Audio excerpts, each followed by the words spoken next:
My neighbor complains about the noise from my kids, but he played in a band in his garage for years. I live with my wife and our 2 young kids in a semi-detached house, so we inevitably share a wall with our neighbor. This neighbor, let's call him Mike, is a guy who's been in a band for years and used to practice in his garage. Imagine, every weekend, the sound of guitar, drums, bass, and amplifiers blaring from his garage, vibrating through the walls and filling our home. The band was good, I admit, but let's be real. Loud music like that isn't something you want to hear all the time, especially on a Sunday morning. But you know, I never complained. I always thought that living in a community required some tolerance, and I tried to be the cool neighbor, understanding that he had his passion. The problem is that now things have changed. My kids, ages 3 and 5, are at that stage where they play, run, shout, and, well, make all that natural kid noise. It's not like they're doing anything out of the ordinary. They're just living and enjoying their space. And honestly, I try to keep a reasonable routine, not letting them make too much noise early in the morning or late at night. However, it seems that Mike has suddenly developed an intolerance for any sound coming from our side. It all started a few months ago when he came knocking on our door to complain. He said that the constant noise from my kids was beginning to bother him and that it was hard to handle. I didn't get it and thought maybe he was just having a bad day, so I let it slide. But then he kept at it. Every time the kids got a bit more lively, there he was complaining again, saying that his peace was being disturbed. Even my wife started getting stressed because he would show up frequently to talk about it, as if he expected us to keep the kids in absolute silence. After several of his visits, I started losing my patience. I decided it was time to remind him of the years I acted like a true monk, patiently listening to his band practices without ever knocking on his door to complain about the noise. So, in one of those conversations, I mentioned that I'd always respected his music and asked why he couldn't have the same consideration for my kids.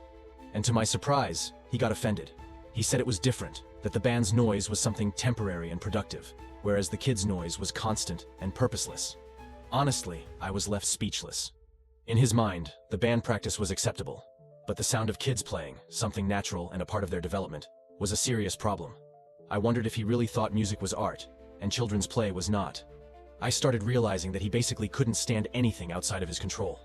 If he was making the noise, it was fine. But if it was something coming from us, it was a problem. And this started bothering me because it showed a level of hypocrisy that was hard for me to ignore. The situation came to a head one weekend. The kids were playing a game in the living room, and as any parent knows, a sibling rivalry always ends with laughter and a few raised voices. In the middle of the afternoon, he came to our door again, saying he was trying to relax, and that the kids' noise was unbearable. That's when I finally lost my patience. I asked him if he had any idea how many Sundays and holidays I'd spent listening to his band practices, and never once knocked on his door asking for quiet. He replied that it wasn't the same thing, that the practices were for something important.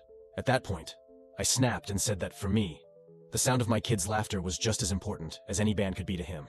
Since that argument, our neighborly relationship has become a tense standoff. He stopped talking to me and now ignores any attempt at casual conversation. And I admit that, no matter how hard I try, it's difficult for me not to remember his hypocrisy every time he passes by with that sour look on his face. He thought it was fair for him to make noise, but he can't handle it when it's our turn. The irony is that if I wanted to, I could have complained about his band countless times, but I chose to be tolerant. And now, just because my kids are normal children, he acts like it's the biggest inconvenience in the world. We're really at an impasse now. I try to control the noise as much as possible, but I also don't want my kids to feel restricted in their own home. After all, they have the right to live and play too. If he finds it hard to handle the sound of children, maybe he should remember the years when his band's noise was also part of the routine around here. Thank you for watching. And you, what would you do in this situation? See you in the next story.